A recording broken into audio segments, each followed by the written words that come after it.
নমস্কার সকলকে, Bengali sports ব্লগের নতুন একটি ভিডিওতে, ট্রান্সফার মার্কেটের ভিডিওতে ওয়েলকাম। একটু আগেই ইউটিউবে একটা পডকাস্ট দেখছিলাম, যেখানে মোহনবাগান সুপার জায়ান্টের একজন কর্মকর্তা এবং ইস্টবেঙ্গল ক্লাবের একজন কর্মকর্তা দুজনে একজন পডকাস্ট হচ্ছিল।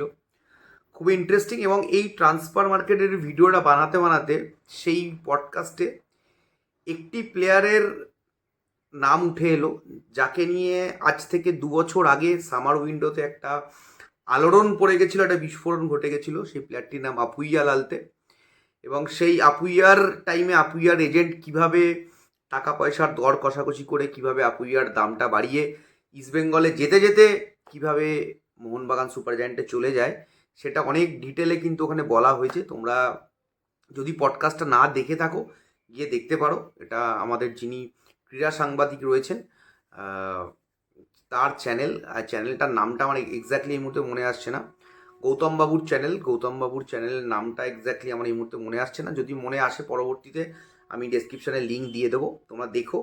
আপুইয়া লালতের ব্যাপারটা আবার মনে পড়ে গেল 2 বছর আগের ঘটনাটা। এবং এই মুহূর্তে টাইটেল এবং থাম্বনেল দেখে তোমরা বুঝতে পারছো যে এই ভিডিওটাতে আমরা কী নিয়ে আলোচনা করব। অবশ্যই মোহনবাগান সুপার জায়ান্ট দলের বেশ কিছু ইন্টারেস্টিং, মানে একদম মাথা ঘুরিয়ে দেওয়া, মাথা নষ্ট করে দেওয়া বেশ কিছু ট্রান্সফার আপডেট এই ভিডিওতে রয়েছে। খুব গুরুত্বপূর্ণ ভিডিও, একদম স্কিপ করবে না, পুরোটা দেখবে। বেশি বড় ভিডিও হবে না, তোমাদের সময় বেশি নষ্ট করব না। শুরুতেই বলছি, লাইক করে দিও ভিডিওটাকে অবশ্যই, এবং কমেন্টে নিজেদের মতামত জানাবে। চ্যানেলটাকে সাবস্ক্রাইব করতে তো ভুলবেই না। দেখো, এই মুহূর্তে যা ট্রান্সফার মার্কেটের সিচুয়েশন, 12ই জুন, আজকে 11 তারিখ হয়ে গেছে, বিশ্বকাপ শুরু হবে। আমাদের অর্ধেক চিন্তাভাবনা বিশ্বকাপের দিকেই রয়েছে। আজকে রাত্রিবেলা মেক্সিকো সাউথ আফ্রিকা প্রথম ম্যাচে, বিশ্বকাপের 2026-এর প্রথম ম্যাচে খেলতে নামবে।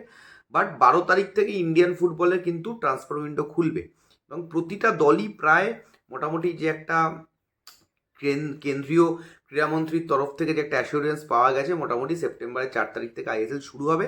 সবাই মোটামুটি তাদের দল কিন্তু তৈরি করছে আস্তে আস্তে।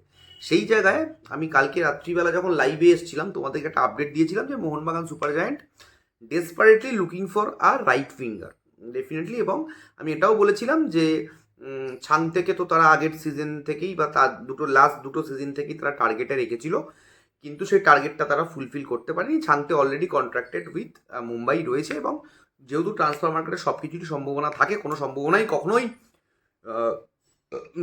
কখনোই উড়িয়ে দেওয়া যায় না, তো সেই জায়গাতে ছাংতের সম্ভাবনা থাকে। বাট এই মুহূর্তে যে আপডেটটা আমার কাছে উঠে এসছে, that is quite interesting. Bengaluru এফসির একজন রাইট উইঙ্গার, এই মুহূর্তে যদি আমরা মানে ভেবে দেখি যে মানে একজন ভারতীয় রাইট উইঙ্গার, বেস্ট ভারতীয় রাইট উইঙ্গার কে ছাংতে? না, রায়ান উইলিয়ামস কিন্তু এখন ভারতীয়, উনি কিন্তু এখন আর অস্ট্রেলিয়ান প্লেয়ার নন। যদিও রায়ান উইলিয়ামসের সাথে 2028 সালের 31শে মে অবধি বেঙ্গালুরু ফুটবল ক্লাবের কিন্তু কন্ট্রাক্ট রয়েছে, অর্থাৎ 2 বছরের কন্ট্রাক্ট রয়েছে, এবং মোটামুটি 2,20,00,000 টাকা মতো as per transfer market Ryan উইলিয়ামসের মার্কেট ভ্যালু। এই মুহূর্তে যেটা সব থেকে ইন্টারেস্টিং, যে Mohun Bagan super giant as per my knowledge, তারা কিন্তু রায়ান উইলিয়ামসকে তাদের যে রাইট উইংয়ের যে ক্যাটাগরি, যেখানে তারা প্লেয়ার রিক্রুট করবেই, কারণ তারা, আমি এর আগেও বলেছি আবারও বলছি, রাইট উইঙ্গারের জন্য কিন্তু তারা আগের সিজনটা সাফার করেছে। লিস্টানকে কখনো রাইট উইংয়ে এনেছে, কখনো মনবীরকে খেলিয়েছে, কখনো আমরা দেখেছি সাহালকে খেলিয়েছে, কখনো জেসন কামিন্সকে খেলিয়েছে। তো বিভিন্ন রকমভাবে বিভিন্ন পদ্ধতি তারা করেছে রাইট উইংয়ে। কোনোভাবেই সার্জিও রিবেরার আন্ডারে কিন্তু লাস্ট সিজন রাইট উইংটা মোহনবাগান সুপার জায়ান্টে চলেনি। সেই জায়গা থেকে রায়ান উইলিয়ামসকে ব্যাঙ্গালোর থেকে বার করে আনা, ছিনিয়ে আনা খুব ডিফিকাল্ট, বিকজ বেঙ্গালুরু ম্যানেজমেন্টের সাথে রায়ান উইলিয়ামসের ব্যক্তিগত সম্পর্ক খুবই ভালো। আজকে যে রায়ান উইলিয়ামস ইন্ডিয়ার ন্যাশনাল টিমের হয়ে খেলছে, এবং তার যে প্রসেস, পেপারের প্রসেস বলো বা যে ধরনের সাহায্য তার দরকার ছিল, পুরোটাই কিন্তু বেঙ্গালুরু ম্যানেজমেন্টের তরফ থেকে অনেকটাই সাহায্য কিন্তু রায়ান উইলিয়ামস পেয়েছে। সেই জায়গা থেকে 2 বছরের কন্ট্রাক্ট থাকা রায়ান উইলিয়ামসকে পরবর্তীতে মোহনবাগান সুপার জায়ান্ট ম্যানেজমেন্ট বের করে যদি আনতে পারে, তাহলে মোহনবাগান সুপার জায়ান্ট দলটা কিন্তু অনেকটাই স্ট্রং হয়ে যাবে। তবে এই মুহূর্তে আমি তোমাদেরকে এইটুকু বলতে পারি যে রায়ান উইলিয়ামস কিন্তু মোহনবাগান সুপার জায়ান্টের একটা তালিকাভুক্ত যেটা তারা করছে, সেই তালিকাতে শোনা যাচ্ছে যে রায়ান উইলিয়ামস রয়েছে। খুব ইন্টারেস্টিং আপডেট এই মুহূর্তে আমাদের সামনে উঠে এসছে। এবং আরও আর একটা আপডেট, সেটাও মোহনবাগানের। আশা করছি তোমাদের আপডেটগুলো ভালো লাগছে, সবাই কমেন্টে জানিও যে প্রথম যে আপডেটটা দিলাম এই আপডেটটা শুনে তোমাদের কীরকম কী মনে হচ্ছে। দ্বিতীয় আপডেট হচ্ছে, যতটুকু এখন অবধি আমার কাছে ইনফরমেশান, লাস্ট সিজনের 6জন বিদেশির মধ্যে মিনিমাম মানে 3জন বিদেশিকে মোহনবাগান রাখছে না, ঠিক আছে, এবং 3জনকে রাখছে না, এরকম একটা রেশিও এখন অবধি শোনা যাচ্ছে। সেইখানে এটাও শোনা যাচ্ছে যে তাদের যে 2জন ফরেন সেন্টার ব্যাক, তাদের মধ্যে একজন সেন্টার ব্যাককে তারা রাখছে না, সেই সেন্টার ব্যাকের নাম টম অ্যালডার শোনা যাচ্ছে, এবং তার জায়গাতে একজন নতুন বিদেশি সেন্টার ব্যাককে কিন্তু মোহনবাগান সুপার জায়ান্ট ম্যানেজমেন্ট সম্ভবত আপকামিং সিজনের জন্য কিন্তু সাইন করাবে বা সাইন করাতে চলেছে। সেইখানে যে প্লেয়ারটার নাম উঠে আসছে, আমি বলবো আমার দেখা মানে লাস্ট কিছু বছরে ইন্ডিয়ান সুপার লিগের সেরা সেন্টার ব্যাক।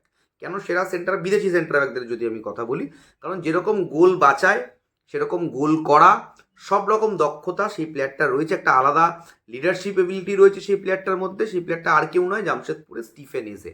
এবং আমরা যদি মানে স্টিফেন এজের মার্কেট ভ্যালুটা দেখি, অ্যারাউন্ড 2 কোটি টাকা অ্যাজ পার ট্রান্সফার মার্কেটের অনুযায়ী তার মার্কেট ভ্যালু। এবং 2026 সালের 31শে মে, অর্থাৎ লাস্ট সিজনের কিন্তু তার চুক্তি ছিল 2026 সালের 31শে মে অবধি জামশেদপুরের সাথে।